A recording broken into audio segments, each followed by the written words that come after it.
गीता में अर्जुन को स्वयं भगवान कह रहे हैं कि उस परमेश्वर की शरण में जा, उसके लिए उन संतों के पास जा जो तत्वदर्शी हो। इसी प्रकार हजरत मोहम्मद को उनका अल्लाह कह रहा है कि कोई और पूर्ण परमात्मा है, उसको पाने के लिए उन तत्वदर्शी संत की तलाश कर। वो प्रभु कौन है, ये जानने के लिए कृपया अवश्य सुनिए जगत गुरु तत्वदर्शी संत रामपाल जी महाराज के अमृत वचन। पुण्यात्मा परमात्मा कहा करते कि तुम आप जी मथुरा को भी एक मुक्त अक्षेत्र मानते हो कि वहाँ श्री कृष्ण जी ने बाल्यावस्था में बहुत से लीलाएं की थी, वहाँ उनके चरण टिके थे। और आप ये भी कहते हो कि मथुरा में जाने से कल्याण हो जाता है। उसी मथुरा के अंदर कंस और केसी राक्षस जो घोड़ा बनकर आता, और चाणोर जैसे भी वहीं रहा करते थे मथुरा में, और उनकी कैसी मृत्यु हुई। अगर मथुरा में रहने मात्र से मोक्ष संभव है तो कंस केसी चाणोर से वहां फिरते डामाडोल वो वहां कुबद कमाया करते थे, उनका बक्कल उतरा, उनकी कैसी दुर्गति से मृत्यु हुई। तो परमात्मा कहा करते थे कि भक्ति करनी चाहिए भाई। भक्ति के बल से, शुभ कर्मों के करने से आप कहीं भी मृत्यु को प्राप्त हो जाओ। जब आपका संस्कार आता है, आप सीधे अपने उस स्थान पर, उस कर्म आधार से ही आप अपने स्वर्ग या जैसे भी आपका स्थान है वहां जाओगे। केवल पृथ्वी के ऊपर कहीं भी मरो, बुरा व्यक्ति तो नरक जाएगा, और शुभ कर्मी प्राणी चाहे मगर मरो और चाहे मरो बनारस या मथुरा में, अच्छे कर्म करने वाला स्वर्ग और बुरे कर्म करने वाला तो भाई नरक में ही जाएगा। लेकिन ब्राह्मण लोग नहीं मानते थे, तो धर्म गुरुओं ने इतनी अफवाह फैला दी, ऐसी महिमा दंत कथा फैला दी कि जो काशी में मरेगा वो मोक्ष हो जाता है।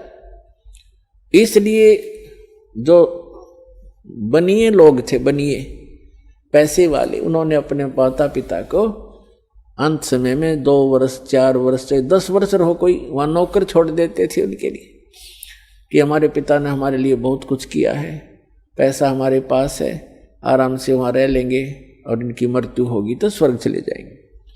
अब जब उन्होंने ऐसे रखना शुरू किया तो उन धर्म गुरुओं ने सोचा क्यों ना इनको हम अपने घर रख लें, इनके बूढ़ों को, बूढ़ियाओं को, और रखेंगे तो ये कुछ हमें देंगे भी।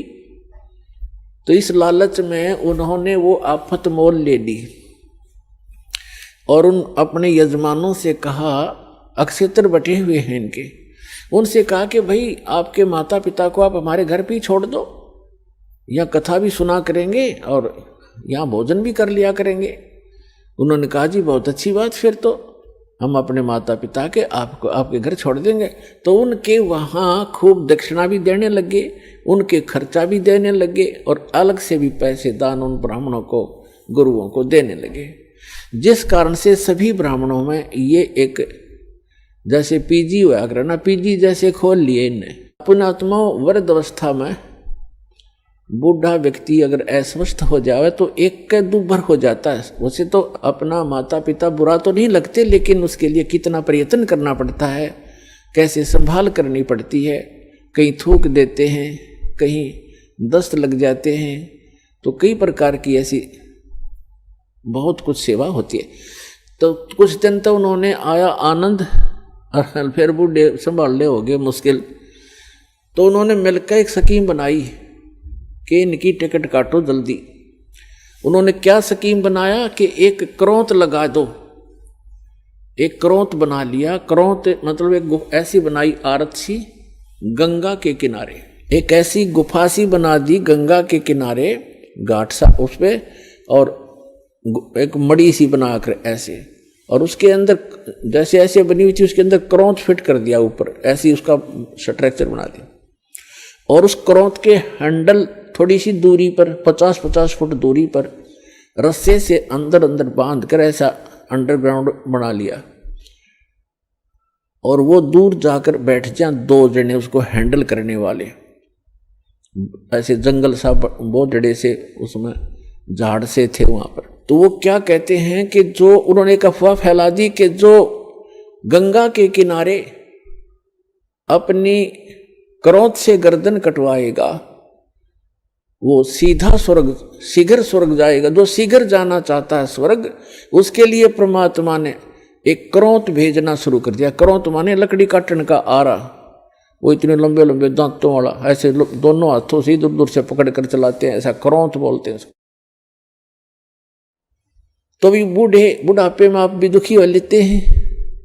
उन्होंने अपने बच्चों से कहा, बेटा हमारा तो समय आ चुका है, हम भी दुखी हैं शरीर में, कभी आंखें दर्द कर रही हैं, कभी भड़क हो जाती है और कभी कोई ना कोई समस्या शरीर में बनी ही रहती है।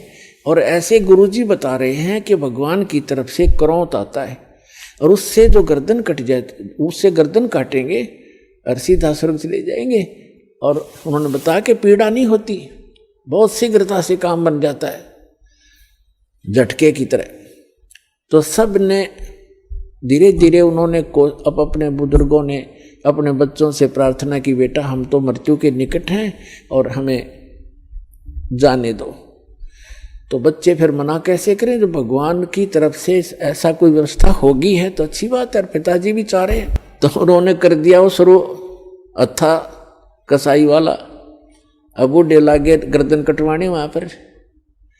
अब वो आवाज लगा देते थे, हे परमात्मा क्रोध भेजियो, उसकी लिटा के नो नीचे को मुंह करके, हे परमात्मा क्रोध भेजियो, और उसके पीछे थे ऐसे स्थान पर सेट करते थे, सीधा उससे निकल कर आता वो, और नीचे उस रस्से होते थे उनको 2 बार ऐसे कर देते, कच्च दही कर देता और फिर उसको घुमा देते, वो ऊपर फिट हो जाता, दिखता भी नहीं उनको तो। और कौन देखे था अंदर जा करके, तो वो निकाल ले गए, वो फिर उठाकर वहीं सभा कर दें। फिर उनकी मृत्यु के उपरांत वो गुरुजी फिर ये करो वो करो, फंड करो, वो न्यारी दक्षिणा, और उसकी विशेष टिकट लगा दी उन्होंने कि 100 रुपये लगते हैं। जब क्रोध आता है, हमने पूजा करनी पड़ती है, तब क्रोध आता है ऊपर से। अब उस समय के 100 रुपये आज के 10 लाख के बराबर है। तो वो भी स्वीकार किया। परमात्मा कहा करते, भाई काशी करवत लेत हैं, आन कटावें शीस, और बन बन भटका खात हो, यो मिले नहीं जगदीश। परमात्मा के मिलने की जो तरीका है, साधना, वो हमारे पास है, उस विधि को अपनाओ, आपका कल्याण हो जाएगा। इस भ्रम का निवारण करने के लिए परमेश्वर कबीर जी ने बहुत सी कथाएं सुनाई, बहुत से प्रवचन किए, वाणी सुनाई, पर नहीं, हमारे गले उतरी नहीं। एक मगध राज्य का एक बिजली खान नाम का पठान था, वहां का नवाब था वो। एक समय क्या हुआ कि मगध क्षेत्र में सूखा गिर गया, अकाल गिर गया।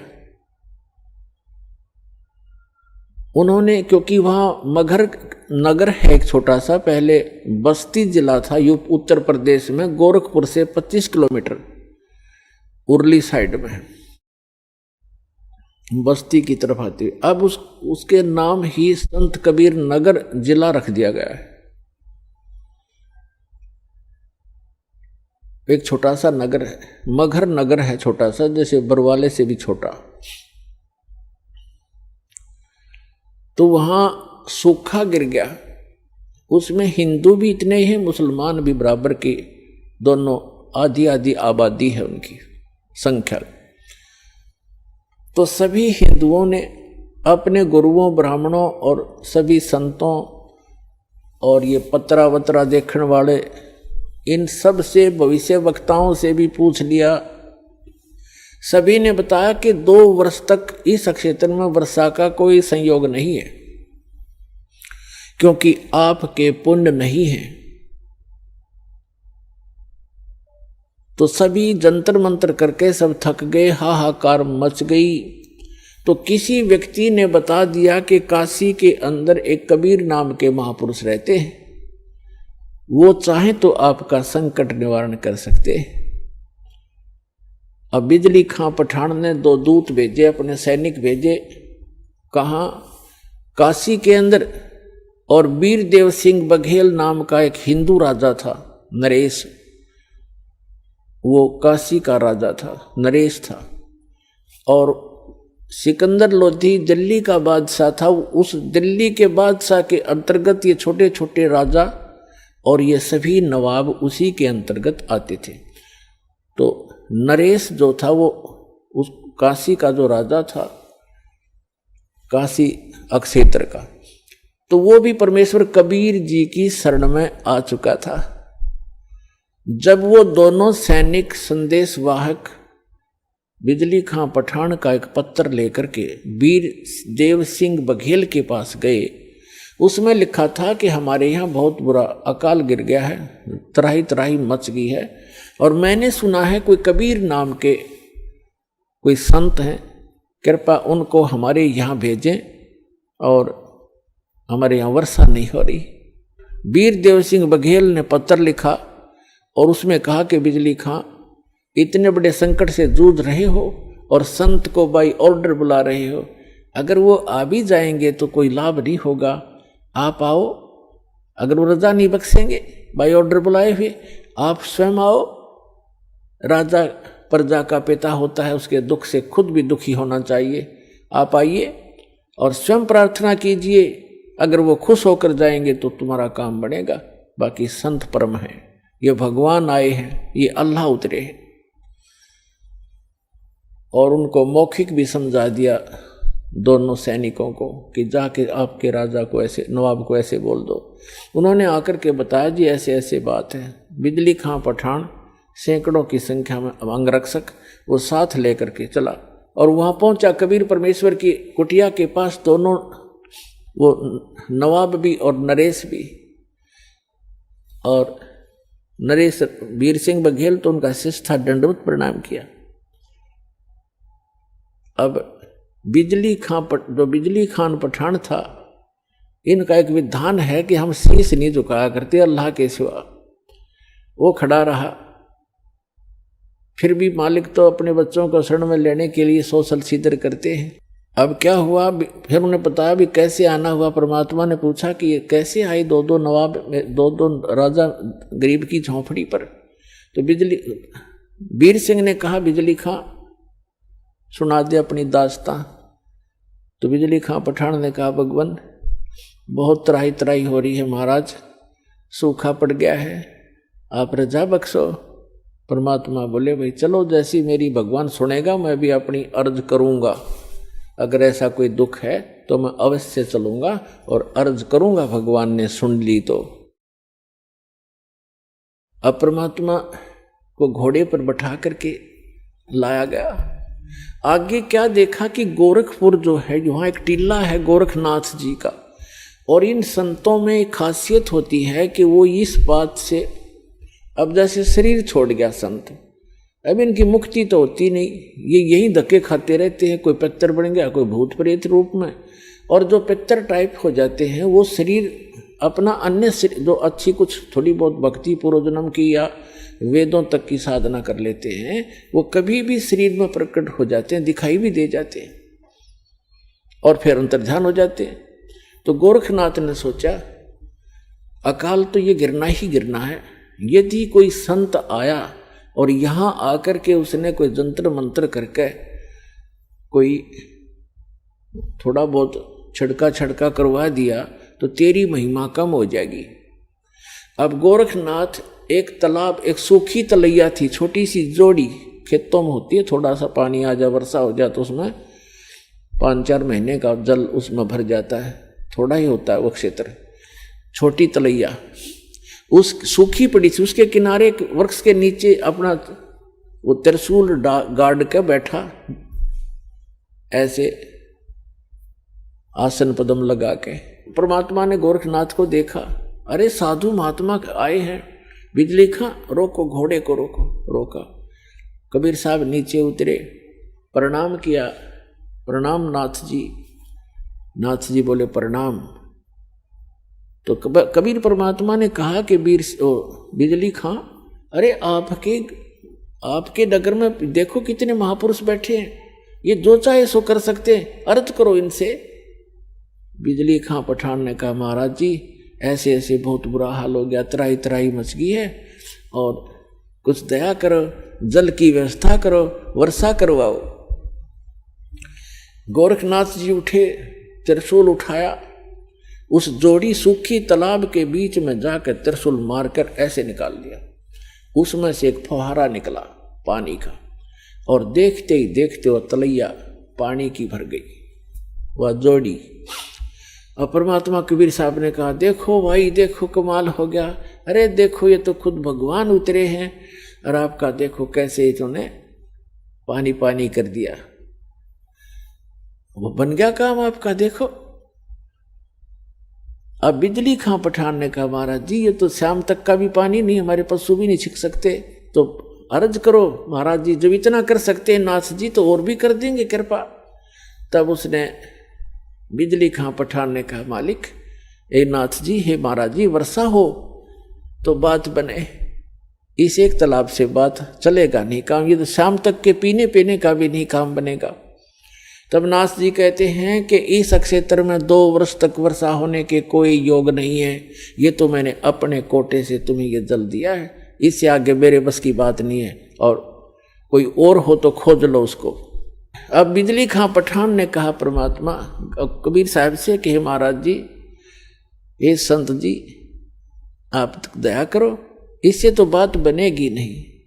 तो जहां गोरखनाथ बैठे थे उससे 100-200 फुट पर, उधर जंगल वन बहुत होते थे, उसमें वृक्ष बहुत होते, 100-200 फुट की दूरी पर एक वृक्ष के नीचे परमात्मा बोले भाई मैं यहाँ बैठता हूँ और परमात्मा में धुन लगाता हूँ और अर्ज करता हूँ भगवान से, और आप अपने घर जाओ, मेरी अर्ज सुनेंगे तो वर्षा हो ही जाएगी। अब वीर सिंह वो बिजली खां पठान और सभी जो भी उनके साथ थे अपने नगर की तरफ चल पड़े। मगहर से 1.5 किलोमीटर की दूरी पर वो स्थान है, ये दास उसको देख कर आया है। बहुत से बच्चों के साथ हमारे भक्त भी गए थे, तो वहां बैठ गए। कबीर साहब ऐसे कहते हैं लाल प्रकट नहीं हुआ करते, ऐसे भोले से बनकर जैसे भगवान से अर्ज कर रहे हैं, धुन लगा रखी है, धुन भगवान में धुन लगाई, और मुश्किल से वो आधा किलोमीटर गए होंगे बिजली खां पठान और उसके सारे सैनिक से। इतनी जबरदस्त घटा उमड़ कर आई और मूसलधार वर्षा होने लगी। बोल सतगुरुदेव की जय हो, कबीर भगवान की जय हो।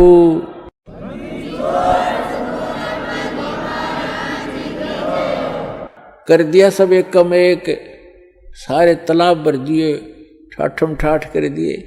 अब बिजली खां पठान सारा नगर उठ के आ गया। अरे गोरखनाथ तब आ गया जब कि यो तो तेरी बेइज्जती और करड़ी होगी, कहीं नो ना पता लग जा मैं गोरखनाथ हूं। अब वापस आगे सारे उमड़ के आध घंटा वर्षा हुई ना, जबरदस्त एक कम एक कर दिया, भर दिए सब तालाब तलैया, बड़े बड़े तालाब भी भर दिए। तब सभी आगे कि महाराज ने ऐसे महापुरुष आए हैं, चरणों में पड़ गए और कहा भगवान घर चलो, हमारे घर चलो, वहां नगर में चलो। परमात्मा बोले भाई नगर में ऐसे नहीं जाया करता मैं, पहले मेरे शिष्य बनो, हिंदू और मुसलमान दोनों दीक्षा लो, जैसे मैं साधना बताऊं ऐसे साधना करो तो मैं चलूं।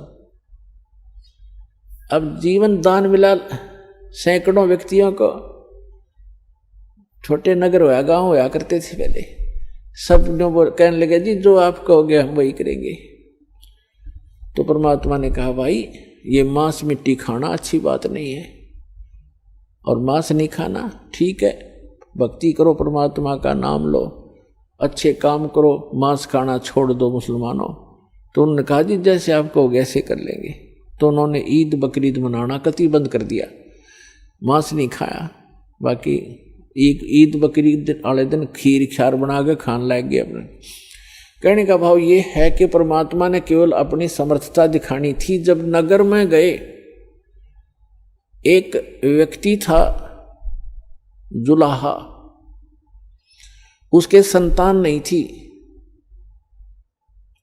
और उसने अर्ज करी भगवान से, हे परमात्मा एक संतान हो जा दास के और मेरा भी वंश चले। परमात्मा ने कहा बेटा भक्ति कर ले। कहते हैं 1 लाख पूत 1.25 लाख नाती, क्या मांगू कुछ स्थिर ना रहाई, देखत नैन चला जग जाई। 1 लाख पूत 1.25 लाख नाती और उस रावण का दीवान बाती। आप तो एक संतान प्राप्त करने की इच्छा करते हो और रावण के 1 लाख पुत्र थे, आज उसका कोई ज्योति दीपक जलाने वाला शेष नहीं रहा। कैसे लोक में क्या मांग रहे हो मेरे से, मोक्ष मांगो भाई। पर इतनी बुद्धि हमारा काम नहीं करती। जितनी फिर परमात्मा का आना जाना बन गया वहां पर अपने भक्तों को संभालने के लिए। तो एक मुसलमान जुल्हा था, उसके संतान नहीं थी और बार बार जब भी भगवान जाते थे यही अर्ज करता था। तो परमात्मा ने कहा ले वे ठीक है, तू यही मांगता है तो 10वें महीने तेरे घर एक संतान एक पुत्र आएगा। ऐसा ही हुआ। ये दास वहां गया था बहुत से भक्तों को साथ लेकर के। तब वहां जो मगर के अंदर बताऊंगा आगे चल के, उसी के लिए कथा बनाई जा रही है। तो वहां एक व्यक्ति मिला था जो परमात्मा की वहां यादगार के ऊपर वो बैठा था। वो कह रहा था हमारा जो एक हमारी जो पीढ़ी चल रही है वो कबीर परमात्मा के आशीर्वाद से चली है। हम कबीर साहब के आशीर्वाद से हमारे दादाजी का जन्म हुआ था और उसको कहते हैं महुल्ला कबीर करम। मगर के अंदर एक महुल्ला कबीर करम नाम का है। कबीर करम माने कबीर जी के रहम, कबीर जी के रहम से बसा हुआ एक महुल्ला, उसको कहते हैं मोहल्ला कबीर करम। तो कह रहा था हमारा मोहल्ला कबीर करम नाम से जाना जाता है और हम उन्हीं के आशीर्वाद से हमारा आजुवंश चला हुआ है। तो पुण्यात्माओं इस एक कथा से आपको कितना पता चला कि मासा घटे ना तिल बधे, वेद ना लिखे जो लेख, और सच्चा सतगुरु मेट कर ऊपर मार दे मेख। अब 60-65 वर्ष का वो जुलाहा हो चुका था, 70 वर्ष 65 से भी ऊपर उम्र हो गई थी। उनको संतान दे दी और 2 वर्ष तक उस अक्षेत्र में अकाल गिरना था, कोई वर्षा नहीं होनी थी, वहां वर्षा दी। ये वो समर्थ परमात्मा है जो सतगुरु जो चाहे सो करही, 14 कोट दूत जम डरही, ऊत भूत जम त्रास निवारे, चित्रगुप्त के कागज पाड़े। चित्रगुप्त के कागज धर्मराज के लेख मिटा दूं, परमात्मा कहते हैं लिखे हुए को काट कर धर दूंगा और अपना लिख दूंगा उसके ऊपर।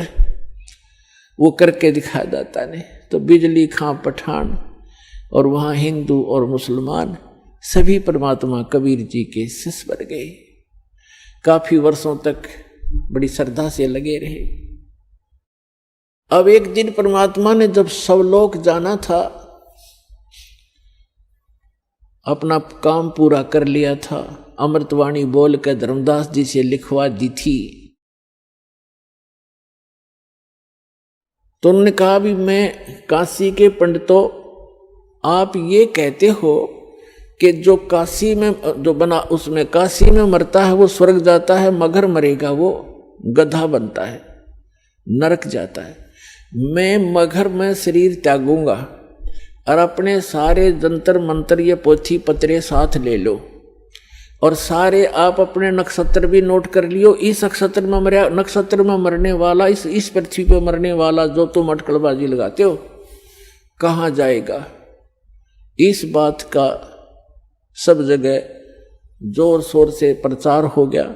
सब में आग की तरह बात फैल गई कि कबीर जी मगर में मरने का दावा करते हैं और देखेंगे भी वहां गधा बनेंगे, स्वर्ग जाएंगे या नरक जाएंगे। वीरदेव सिंह बघेल कबीर परमात्मा के शिष्य थे।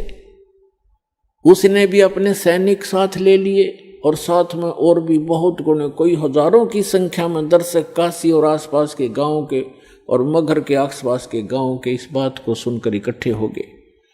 और परमात्मा का 120 वर्ष की आयु, लीला में आयु थी भगवान कबीर साहब की उस समय, 120 वर्ष की आयु में। और बनारस से लेकर मगहर लगभग 125 किलोमीटर 150 किलोमीटर का अंतर है। पैदल गए थे और 3 दिन में पहुंचे। अब वहां जाकर के अब बिजली खां पठान को पता चला कि गुरुजी आ रहे हैं, उनकी खातिरदारी के अंदर खूब तैयारी करवा दी सारी। अब जहां पर परमात्मा की यादगार बनी हुई है वहां परमात्मा कबीर जी जाकर बैठ गए। जिस दिन परमात्मा ने सतलोक जाना था, गमन करना था, सुबह उठकर कहा कि बिजली खां पठान मैं स्नान करूंगा। बिजली खां पठान ने कहा जी जल बहुत ला रखा है, कुएं से भरकर ला रखा है। तो परमात्मा ने कहा मैं कुएं के जल से स्नान नहीं करूंगा, मैं तो बहती दरिया में स्नान करूंगा, मैंने शरीर छोड़ना हज। तो बिजली खां पठान और वहां के सभी जो सेवक थे हिंदू और मुसलमान, सब ने करबद्ध होकर कहा भगवान यहां पर एक आमी नदी बहा करती थी, अब उसका आमी नदी तो है पर जल नहीं है उसके अंदर, और ये भगवान शिव के श्राप से शापित है, सूख गई है। परमात्मा बोले भाई चलो दिखाओ मुझे कहाँ है वो नदी। जहां परमात्मा ने वो लीला की थी, सतलोक गमन की, सतलोक जाने की, उससे 400-500 फुट की दूरी पर वो दरिया थी कि आओ महाराज दिखाते हैं। तो परमात्मा वहां पहुंच गए। उस दरिया के किनारे खड़ा होकर के परमात्मा ने कहा, परमात्मा ने ऐसे इशारा कर दिया जैसे चौराहे पर खड़ा हुआ ट्रैफिक का सिपाही कर देता है और सभी गाड़ियां खकाट से भाग लेती हैं। ऐसे परमात्मा ने जिधर से नदी का अपस्ट्रीम था उधर से ऐसे कर दिया खड़ा होकर। क्या देखा कि बहुत सी दूरी पर ऐसी आवाज आई जैसे बम फटता है, और कम से कम 4-5 किलोमीटर की दूरी पर उस दरिया के अंदर से ऐसा फुहारा उठा और वो दरिया भरकर चल पड़ी, फुल किनारे पर तबर गई। बोलो सतगुरुदेव की जय हो।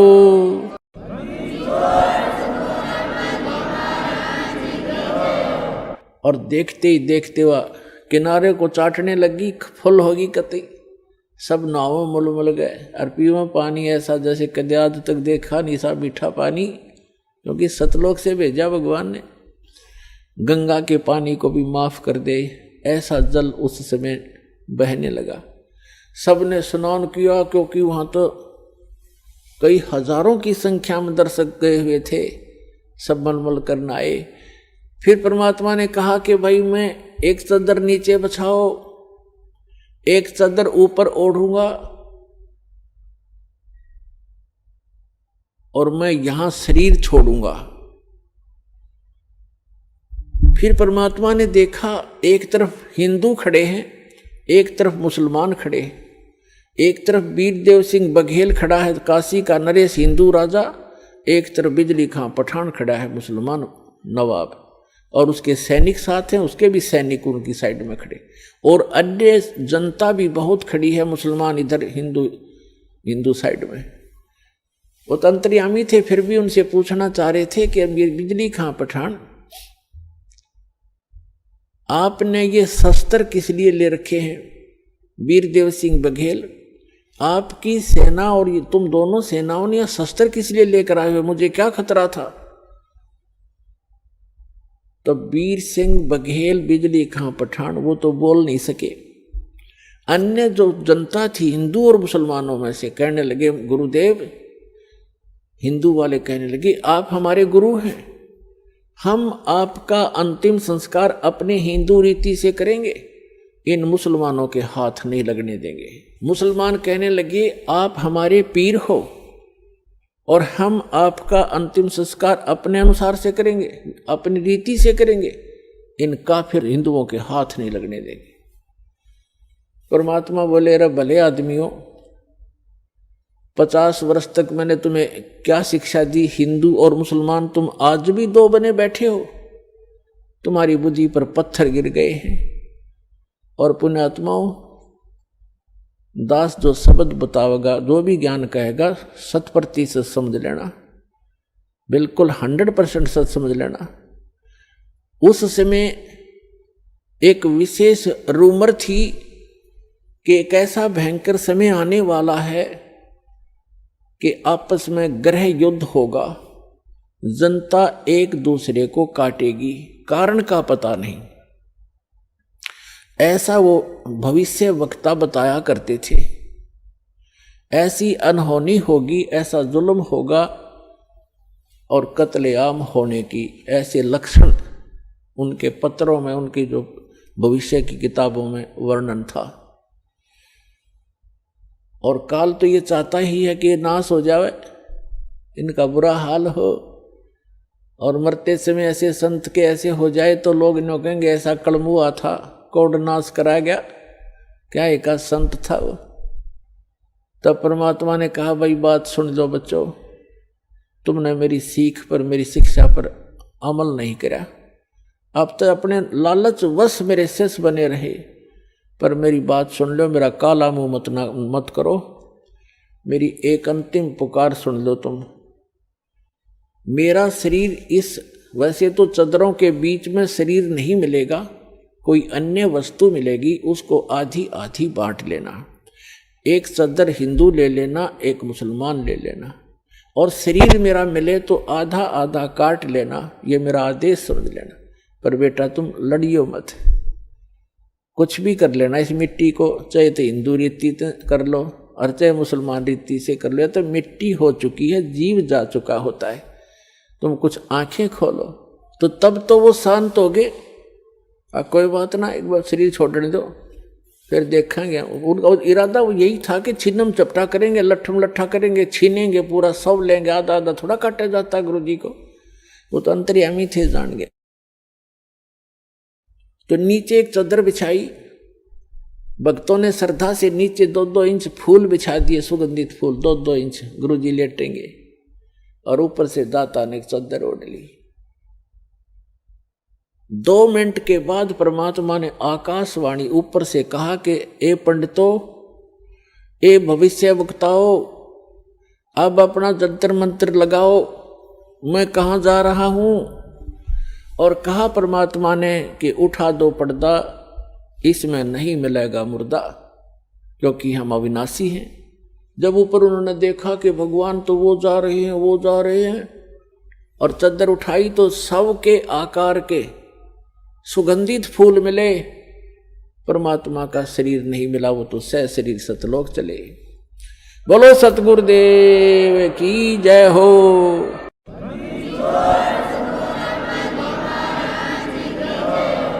उस समय आपस में हिंदू और मुसलमान ऐसे गले से मिलकर रोने लगे जैसे अनाथ हो गए हों और एक अनमोल वस्तु खो दी हो। उनका उस दिन समझ में आई ये भगवान थे, ये एक आम इंसान और संत नहीं थे।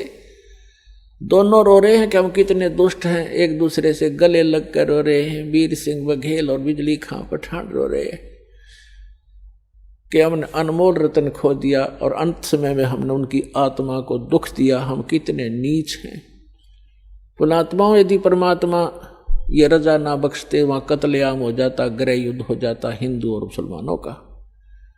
तो ये समर्थ परमात्मा है। समर्थ का शरणाग हो, रंग होरी हो, भाई कदे न हो एकाज रोम रंग होरी हो। समर्थ का शरणागत हो, कभी भी कोई बुरा नहीं होगा और नेक नीति से काम करो। तो क्या किया, एक चादर हिंदुओं ने ले ली, एक चादर मुसलमानों ने, आधे आधे सुगंधित फूल दोनों ने ले लिए। मुसलमानों ने वहां कब्र बना दी उन फूलों और एक चादर को नीचे जमीन में गाड़ के, और हिंदुओं ने भी एक यादगार बना दी। अब दोनों ने वहां पर एक, मुसलमानों ने तो एक मजार बना रखी है मंदिर नुमासी, मस्जिद की तरह मंदिर नुमा, और हिंदुओं ने एक मंदिर सा बना रखा उस जहाँ पर वो फूल परमात्मा के नीचे, परमात्मा के तो सारी पृथ्वी है, वैसे उनकी उस भ्रम को निवारण करने के लिए परमात्मा ने जो लीला की थी, उन फूलों के ऊपर एक मड़ी सी बनाकर एक मंदिर बना रखा है। और उन दोनों में आपस में ज़्यादा से ज़्यादा 50 फुट का अंतर है। इस तरफ मुसलमानों ने बना रखे, इस तरफ हिंदुओं ने। ये दास वहाँ गया था तो वहाँ के हिंदू और मुसलमानों ने बताया कि हम आज तक कभी भी उसके बाद धर्म के नाम पर लड़े नहीं हैं। चाहे कहीं पर भी हिंदू मुसलमानों का चाहे कितना झगड़ा हो गया, हम आपस में कभी हमारा रसूख नहीं बिगड़ा। उसके बाद हम इतने नम्र हो गए, हम इतना गलानी बन गई हमारे दिल में, हम आज तक आपस में हिंदू और मुसलमान लड़े नहीं धर्म के नाम पर। एक वैसे तो कवा सुनी घर में भाई भाई की हो जाती है, वो अलग होती है, पर इस विषय में हम नहीं लड़े। तो इसके विषय में धर्मदास जी ने कहा था, आज मोहे दर्शन दियो जी कबीर, आज मोहे दर्शन दियो जी कबीर, आज मोहे दर्शन दियो जी कबीर। सतलोक से चल कर आए, सतलोक से चल कर आए, काटन यम की जंजीर, आज मोहे दर्शन दियो जी कबीर, आज मोहे दर्शन दियो जी कबीर। थारे दर्शन से मारे पाप कटत हैं, थारे दर्शन से मारे पाप कटत हैं, निर्मल होवे जी शरीर, आज मोहे दर्शन दियो जी कबीर, आज मोहे दर्शन दियो जी कबीर।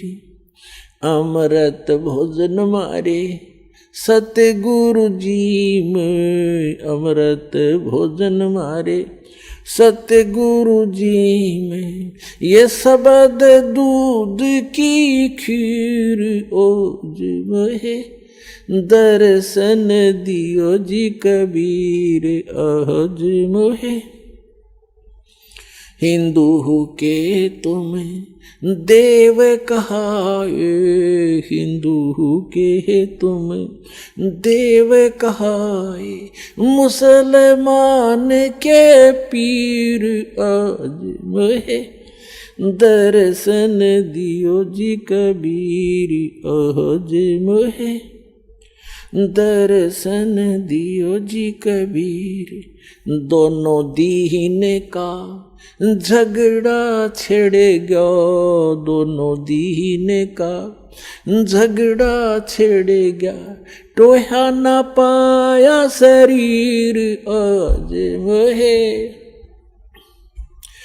धर्मदास की अर्ज गुसाई, धर्मदास की अर्ज गुसाई, बेड़ा लंगाइयो पर ले तीर, आज मोहे दर्शन दियो जी कबीर, आज मोहे दियो जी कबीर। तो पुण्यात्माओं, ये वो परम पिता हैं जो हमारे लिए भटक रहे हैं।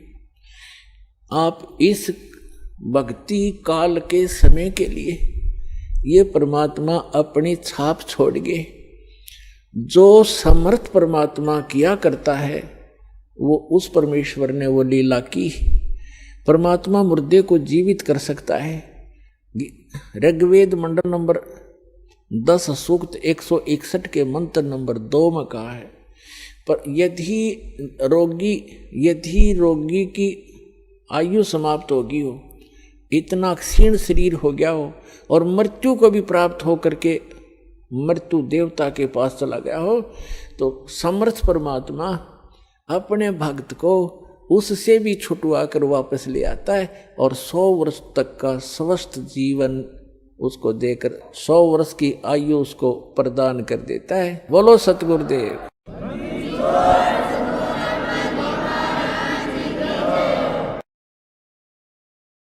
परम पिता परमात्मा पूर्ण ब्रह्म सर्व सृष्टि रचनहार कबीर परमेश्वर जी की असीम रजा से आप सभी पुण्यात्माएं सत्संग सुन रहे हैं।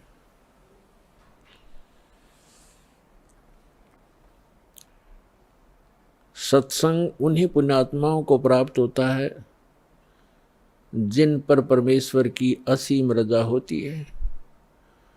परमेश्वर की असीम रजा किन पुण्यात्माओं पर होती है?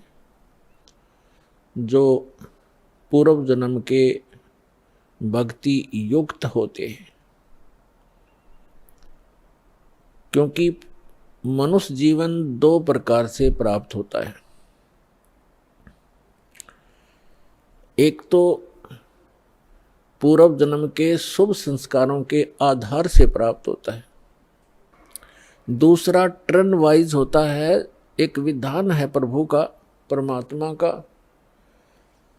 कि प्रत्येक प्राणी को 84 लाख प्रकार के प्राणियों के जीवन में एक पूरा चक्कर लगा लेने के उपरांत एक मानव शरीर अवश्य प्राप्त होता है। ये परमेश्वर कबीर जी की हम प्राणियों पर एक विशेष रजा है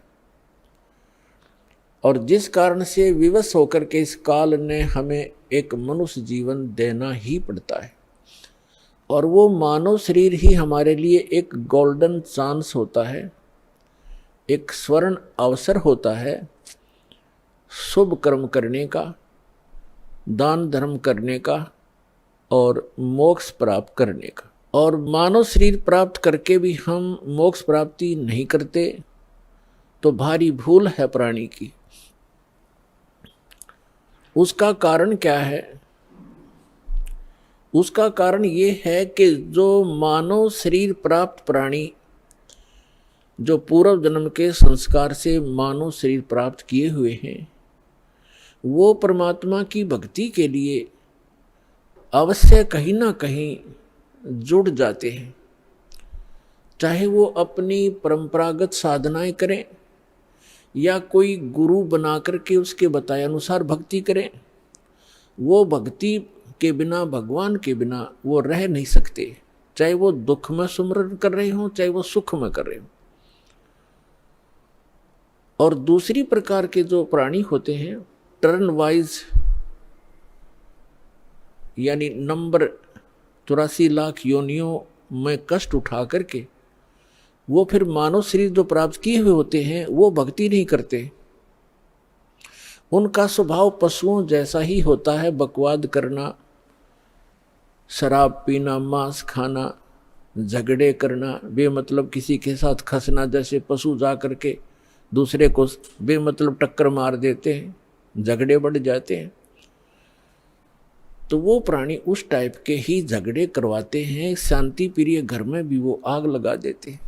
तो जो पुण्यात्माएं परमात्मा के लिए लगी हुई हैं और वो साधना गलत कर रहे हैं, श्रीमद् भगवत गीता अध्याय नंबर 16 के श्लोक नंबर 23 और 24 में प्रमाण है कि शास्त्र विधि को त्याग कर जो मनमाना आचरण करते हैं, मनमानी पूजाएं करते हैं, जो शास्त्रों में प्रमाणित नहीं है वो साधनाएं करते हैं, उनको न तो कोई सुख प्राप्त होता है, न कोई सिद्धि प्राप्त होती है और न ही उनकी परम गति होती है। अर्थात व्यर्थ, यूजलेस है वो साधनाएं। जो साधक शास्त्र विधि त्याग कर, चाहे वो स्वयं साधना कर रहे हैं या किसी नकली डुप्लीकेट गुरु बनाकर वो उनके बताए अनुसार शास्त्र विरुद्ध साधना कर रहे हैं, तो वो अपना जीवन नाश कर रहे हैं।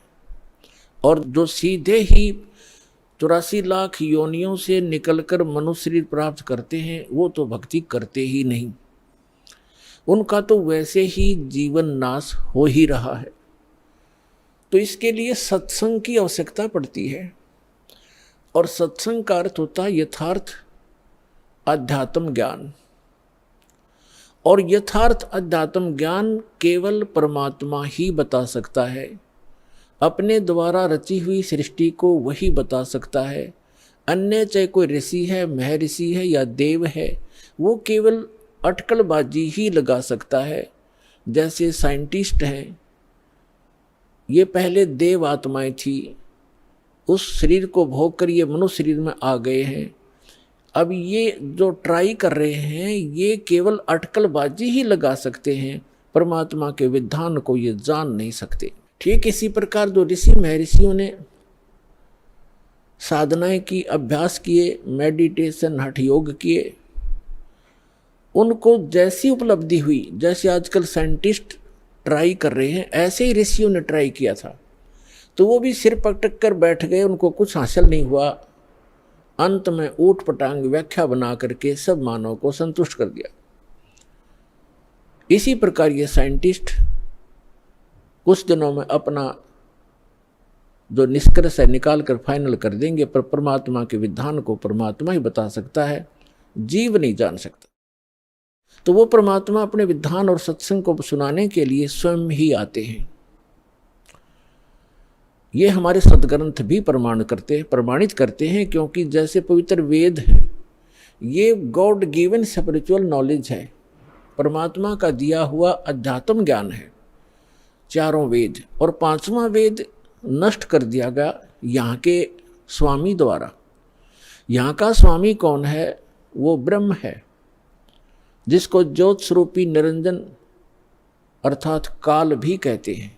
इसको ये डर बना रहता है कि कहीं मेरे अंतर्गत जितने भी ये प्राणी फंसे हुए हैं, इनको परमात्मा का वास्तविक ज्ञान ना हो जाए। यदि इनको वास्तविक ज्ञान हो गया और जो सुख में सथल है, सत्यलोक अविनाशी परमात्मा का जो शाश्वत स्थान है, जहाँ कोई दुख नहीं, वहाँ वृद्धावस्था और मृत्यु नहीं, इसको डर बना रहता है कि यदि इनको उस स्थान का पता लग गया तो यहाँ कोई नहीं रहेगा। जिस कारण से ये कुछ पुण्य आत्मा होती हैं, उनको यहाँ भेज देता है, उनको गुरु पद प्राप्त करवा देता है। फिर वो शास्त्र विरुद्ध साधना बता के पूरे मानव मात्र को भ्रमित कर देते हैं। उसके लिए परमात्मा आते हैं। जो पवित्र चारों वेद हैं, ये गॉड गिवन है, कबीर गॉड गिवन, कबीर परमात्मा के द्वारा दिया हुआ ज्ञान है। इस काल ने पांचवा वेद समाप्त कर दिया, जिसको सूक्ष्म वेद कहते हैं, जिसको तत्व ज्ञान कहते हैं। उसकी पूर्ति के लिए, उसके अभाव से जो हम यहाँ भटक रहे हैं, उसकी पूर्ति के लिए परमात्मा स्वयं आते हैं। परमात्मा को आज तक जितने भी ऋषि महर्षि, जितने भी धर्म ग्रंथ हैं, जितने भी ऋषि महर्षि हैं, उन्होंने निराकार बताया है कि उसका कोई आकार नहीं है। और जितने भी हमारे धर्म ग्रंथ हैं, उन्होंने परमात्मा को साकार बताया है, नर आकार बताया है, सहशरीर बताया है, उसका नाम कबीर बताया है।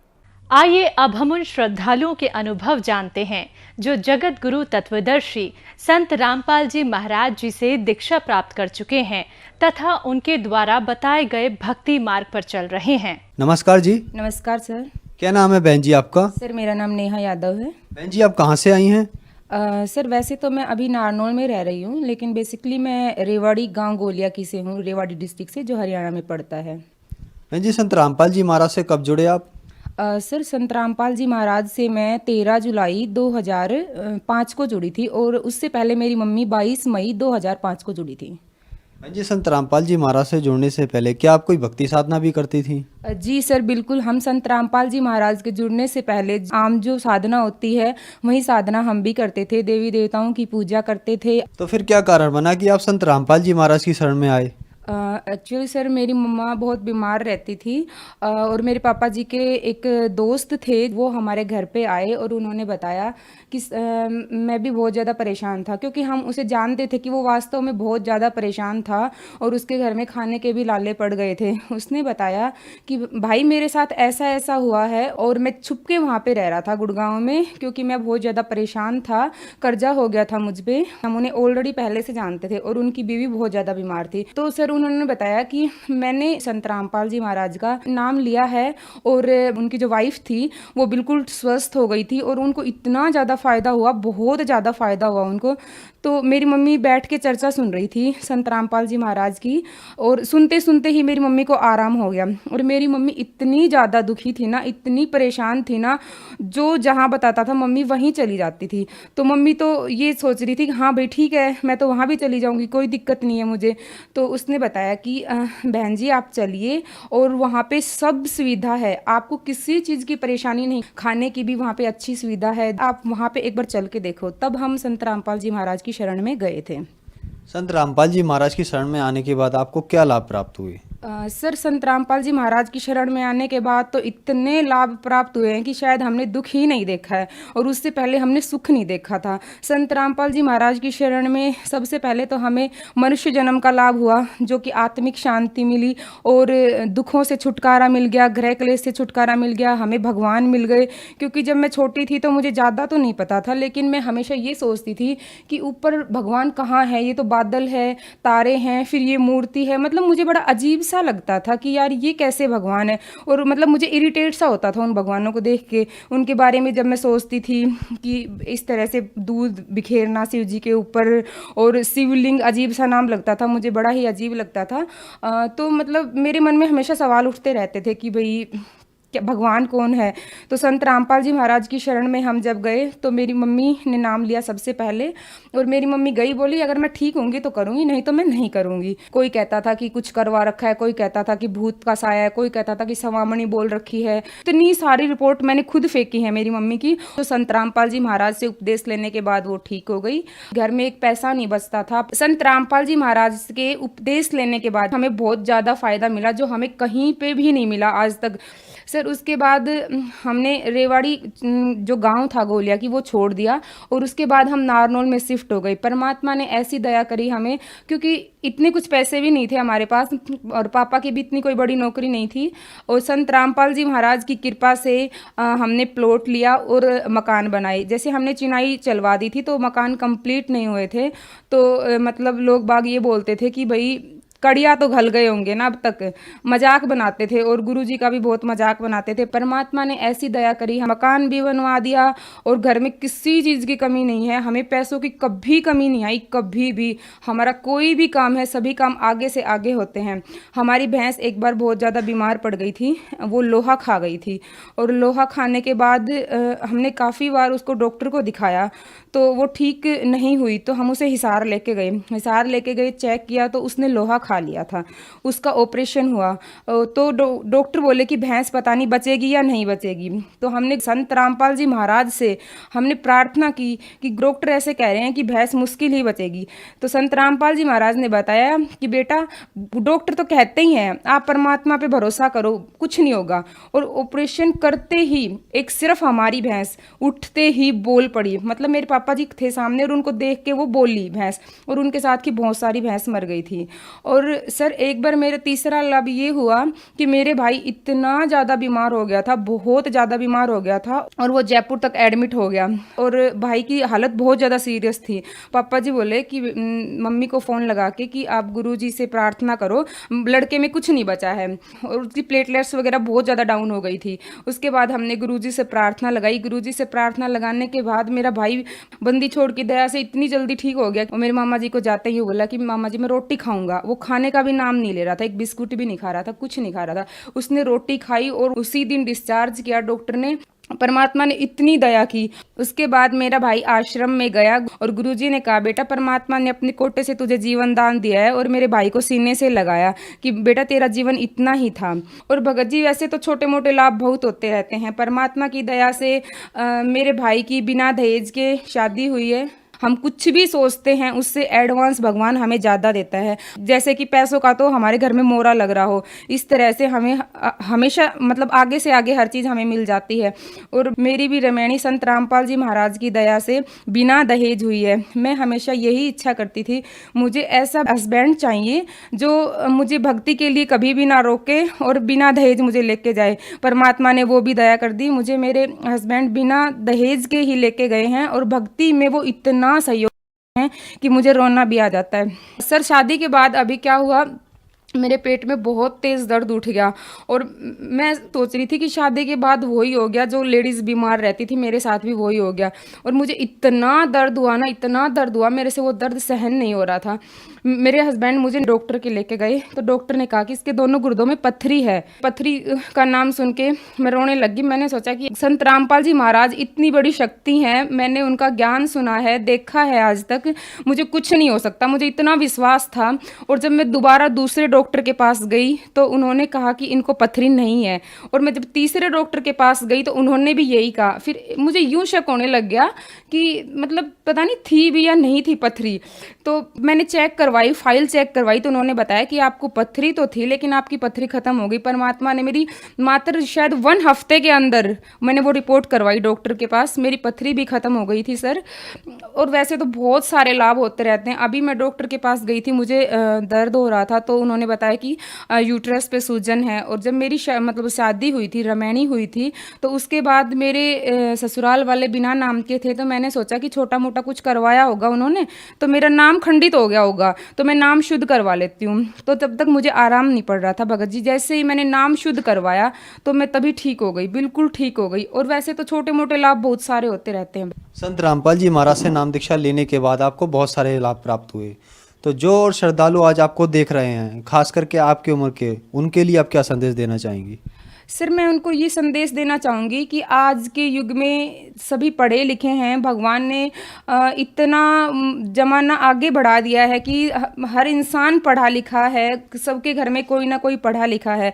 और जो संत रामपाल जी महाराज हैं वो वेदों के अनुसार, शास्त्रों के अनुसार, हिंदू धर्म के जो शास्त्र हैं, कुरान और जो मतलब सिख धर्म का और मुस्लिम धर्म का जो भी शास्त्र है, उन शास्त्रों को प्रोजेक्ट पे दिखा के ज्ञान देते हैं।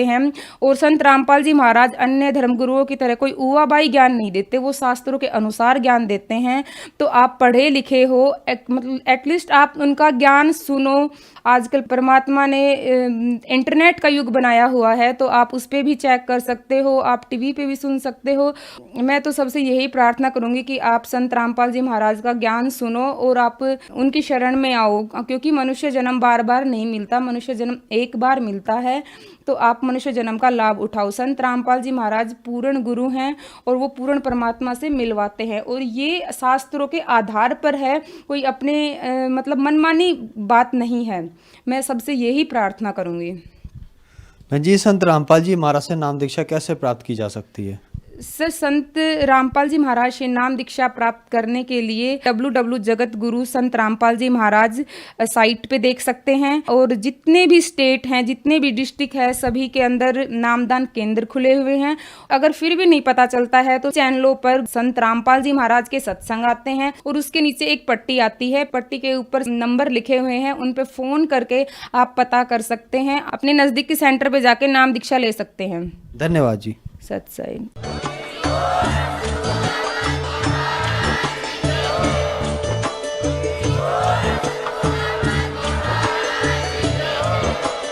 आप सुन रहे थे जगत गुरु तत्वदर्शी संत रामपाल जी महाराज जी के मंगल प्रवचन। अधिक जानकारी के लिए विजिट कीजिए हमारी वेबसाइट www.jagatgururampalji.org। संत रामपाल जी महाराज जी के शुभ आशीर्वाद से पूरे विश्व भर में 500 से भी ज्यादा नाम दीक्षा केंद्र हैं, जिन पर संत रामपाल जी महाराज जी द्वारा ऑनलाइन निःशुल्क नाम दीक्षा दी